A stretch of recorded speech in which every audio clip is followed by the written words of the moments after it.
Nagsik pa. Sapa ka nga itong amo. Ito pa kayo. Oh, natural kay ligyo mo sa trabaho mo ba no? Ako ba nga magpanong-tunog? Ha? Oh, dili. Pero bay, akong matigdan ba? Nga magloyal gini ka pirmi ug way sweldo. Mura ka, way gana mo trabaho. Pero oras tayong sweldo.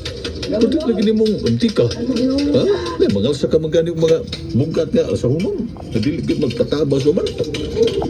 Ita, kilo mo ganyan. Ang gina sistema. Isam sa pandi magluya. Ang kwarta. Pagmanagsik ko lang tayo kwarta. Pero hindi ka daw lagi nga. Ay, mapagyaya dia. Dahil man kayong horot ng imo sweldo. Nga naman na. Ita, ako na na, oy. Kukuliin ko na gastuhan. Ako mo po yung narbaho. Oh, bitaw. O sige, din ako musikit-sukit mo. Bahala na ganyan. Hoy, kamu doon atik mo yung siso.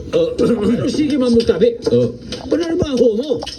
O gusto mo masildoan og sakto. Kasabot. Oo, sir. Oh, sir. Oo, Maya. Aron humot kong mato sa akong suki nga bar. Lagi na mahinam na ba ang akong junior nga mato dito ay. Na-excited. Samot nga nakainom ko ang Drive Max capsule. Ay, kitog na ba? Tug na ba iligo din is kawas ay. Magdali ko kung malagkaligo.